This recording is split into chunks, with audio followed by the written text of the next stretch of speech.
Delhi NCR के स्कूलों में दहशत। किसने भेजा मेल? कौन खेल रहा डरावना खेल?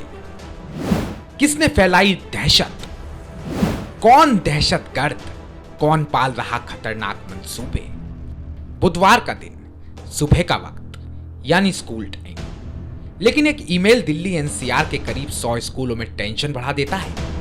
ईमेल के जरिए इन स्कूलों में धमकी भेजी गई। कहा गया कि लोगों को इमारतों में दफन कर देंगे। इस धमकी के बाद आनन फानन में स्कूलों को खाली कराया गया। जो परिजन है उनमें एक खौफ का माहौल है और उसी को लेकर के अपने बच्चों को यहाँ पर लाने के लिए आए हुए हैं और पूरे अपने नंबर 22 से अंदर की तरफ जा रहे हैं और अपने बच्चों को जो है रिसीव करके अपने घर ले जा रहे हैं। हालांकि ये 50 से दिल्ली एनसीआर के 50 से ज़्यादा स्कूलों को ये धमकी भरा ईमेल जो है इंग्लिश भाषा में जो है ईमेल भेजा गया है। और उसके बाद अब प्रशासन की अगर बात करें तो प्रशासन पूरी तरीके से अलर्ट हो चुका है और यहाँ पर आगे की जाँच भी की जा रही है। हालांकि गाजियाबाद के कई स्कूलों में प्रशासन जो है वो पूरी तरीके से अलर्ट है। आप देख सकते हैं यहाँ पर परिजन है, उनसे बात करने का प्रयास करेंगे। क्या नाम है आपका? प्रशांत अरोड़ा। ये मेरा ग्रैंडसन है। आप बम की धमकी मिली है, सूचना मिली है? न्यूज़ में जैसे ही सुना वहाँ से घर से मैं चल पड़ा जी। और पैनिक बहुत ज्यादा, मतलब डर लगा मुझे जी। तो बच्चे को लेने आ गए मैं जी। हाँ जी। तो जिस तरीके से जैसे जैसे सूचना लोगों को मिली और लोग अपने अपने बच्चों को लाने के लिए स्कूल में पहुंचे हैं। इंदिरापुरम का दिल्ली पब्लिक स्कूल है जहां पर ये परिजनों की कतार लगी हुई है। कुछ और परिजनों से बात करते हैं। क्या नाम है आपका? सुरेश गोयल। ये बताएं, आपको सूचना किस तरीके से मिली और आप बच्चों को लेने आए हैं, क्या कहेंगे? हमें तो टीवी में देख रहे थे, तो अभी एक दो पेरेंट्स आए थे यहाँ लेने, तो उन्होंने बताया अभी सब लोग आ ही रहे हैं, तो हमने कहा फिर इसको हम भी ले लेते कलेक्ट करें, क्योंकि बच्चे सारे निकल जाएंगे तो भी अकेले ले जाएंगे। तो जिन स्कूलों को धमकी भरे ईमेल मिले वहां दिल्ली पुलिस की अलग अलग टीमों ने जांच की। जांच में भले ही कुछ ना पाया गया, दिल्ली के उपराज्यपाल विनय सक्सेना ने दिल्ली पुलिस कमिश्नर से इस पर डिटेल रिपोर्ट मांगी। दिल्ली पुलिस को स्कूल परिसर में तलाशी लेने, दोषियों को पहचान करने और यह सुनिश्चित करने का निर्देश दिया गया कि मामले में किसी तरह की कोई चूक ना हो। मेरे पास एग्जैक्ट नंबर नहीं है, लेकिन बहुत से स्कूल हैं जिन्होंने हमें अप्रोच किया है कि उनको एक मेल आया है जिसमें थ्रेट दिया गया है कि उनके प्रीमाइसेस पर बॉम्ब है। तो जब ये कॉल मिला तो उसके बाद दिल्ली पुलिस ने प्रोटोकॉल के अनुसार हर एक कॉल को सीरियसली लेते हुए हर जगह थॉरो चेकिंग करवाई है, लेकिन अभी तक कहीं भी कुछ भी अनटूवर्ड्स नहीं मिला है। पैनिक कंट्रोल के लिए तो हम आपके थ्रू और बाकी मीडिया चैनल्स के थ्रू हम लोगों को जागरूक कर रहे हैं कि हमने इस कॉल्स को, जितनी भी कॉल्स आई उनको बहुत सीरियसली लेते हुए हर जगह थॉरो चेकिंग की है, लेकिन कहीं भी कुछ नहीं मिला है। और अगर इसका टाइमिंग देखें तो सभी स्कूल्स को इकट्ठा किया है और कहीं कुछ नहीं मिला है, तो इसका लगता है कि ये किसी ने पैनिक क्रिएट करने के लिए ही ये तकनीक अपनाई है, जिसमें उन्होंने इंडिविजुअल स्कूल्स को मेल डाला है। जैसा कि मैंने कहा कि दिल्ली में बहुत सारे स्कूल्स हैं और किसी के बारे में भी कमेंट करना मेरे लिए संभव नहीं होगा कि कहाँ पर छुट्टियां शुरू हो गई हैं, कहाँ नहीं।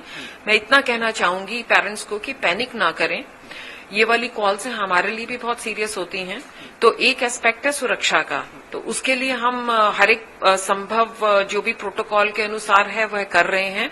और दूसरा है इन्वेस्टिगेशन का, जो पैरेलली हम कर रहे हैं। ऐसा अभी कोई इन्फॉर्मेशन मेरे पास नहीं है, लेकिन इन्वेस्टिगेशन एक सेपरेट एस्पेक्ट है जो भी नेसेंट स्टेज पर है, तो उसके ऊपर मैं अभी कमेंट नहीं करूंगी। जांच एजेंसियों को शक है कि ईमेल भेजने के लिए जिस आईपी एड्रेस का इस्तेमाल हुआ उसका सर्वर विदेश में मौजूद है। जिन 100 से ज्यादा स्कूलों को धमकी मिली उसमें नोएडा, गाजियाबाद, दिल्ली पुलिस कोऑर्डिनेशनल के साथ तफ्तीश कर रही है। देखिए, एक मेल के माध्यम से सूचना प्राप्त हुई थी कि डीपीएस में कोई धमकी भरा कार्य हो रहा है। उसके विषय में तत्काल सभी ऑफिसर्स मौके पर पहुंचे, जिसमें हमारी AS check team, BDDS team के साथ साथ फायर ब्रिगेड और सीनियर ऑफिसर्स मौके पे हैं। सभी जो बच्चे हैं उनको सकुशल घर भेज दिया गया है। बाकी हम लोग सर्च एक कर चुके हैं, अभी तक वहाँ पे कोई इसी तरह की अवांछित वस्तु नहीं मिली है। फिर भी हमारी टीमें कंटिन्यू चेक कर रही हैं। हम इंश्योर कर रहे हैं कि कहीं पे कोई चीज़ ना हो। वहीं एजेंसियों को इस बात का भी शक है कि स्कूलों को धमकी भरे ईमेल भेजने में किसी एक शख्स का नहीं बल्कि किसी संगठन का हाथ हो सकता है। साजिश के तार विदेश से जुड़े हो सकते हैं और साजिश के तहत दिन और वक्त सुनिश्चित किया गया था, क्योंकि सभी स्कूलों को एक साथ और एक वक्त पर करीब करीब एक जैसा ही ईमेल मिला। आईपी एड्रेस विदेश में मौजूद एक ही सर्वर का निकला और अब साजिश की तह तक जाने के लिए इंटरपोल की मदद दी जा रही है। स्कूलों को जो ईमेल भेजे गए हैं उसमें नफरती भाषा का इस्तेमाल किया गया है। ईमेल में लिखा है, हमारे हाथों में जो लोहा है वह हमारे दिलों को गले लगाता है। इंशाअल्लाह हम इन्हें हवा में उड़ाकर तुम्हारे शरीर के टुकड़े टुकड़े कर देंगे, तुम्हारे घिनौने शरीरों को चीर देंगे, हम तुम्हारी गर्दन और चेहरे को फाड़ देंगे। अल्लाह की मर्जी हुई तो हम तुम्हें आग की लपटों में डाल देंगे जिसे तुम्हारा दम घुट जाएगा। काफिरों के लिए जहन्नुम में अलग आग है। काफिरों, इंशाअल्लाह तुम इसी आग में हमेशा के लिए जल जाओगे। आपके द्वारा पैदा की गई बुराइयों से धुआं आसमान में उतरेगा। आपके पास बहुत सारा खाली लोहा है। किसी भी मात्रा में, किसी भी शून्य में कोई शक्ति नहीं है। यह सब दूर जा रहा है। क्या तुमने सच में सोचा था कि बचपन से तुमने जो भी बुराइयां की हैं उसका कोई जवाब नहीं होगा? हमारे दिलों में जिहाद की आग जला दी गई है। हम वह आग बन गए हैं इंशाअल्लाह, जो सिर्फ बदले की वकालत करता है।